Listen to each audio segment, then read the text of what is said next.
Silaha kubwa ambao huwa wanaitumia watu ambao walikuwa washazoea kukusaidia wewe, walikuwa washazoea kuona uko chini yao, walikuwa washazoea kukuona kama mtumwa kwao.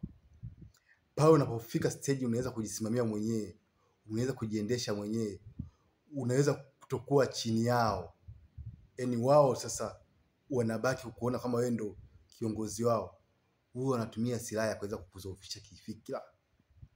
Mara nyingi kwenye jamii huwa wanakutangaza kwamba una kiburi, hubebeki, sio mtu ambaye unashirikiana na watu kwa wema. Lazima atakutangaza kwa sifa mbaya tu, lengo lao kukuharibie. Kwa sababu gani? Kila kitu ambacho walizoea kukufanyia wao kipindi kile, kwamba huwezi kufikia sehemu fulani bila wao, leo unaweza kufikia sehemu hizo ambazo walikuwa wanaziongelea bila hata wao, bila hata kwa msaada wao. Kwa ndo maana leo wametengeneza chuki kwenye mioyo yao, wanakuona kama wewe na kiburi, uambiliki, hushikiki, jeuri, unajiona wewe ndo wewe umefika.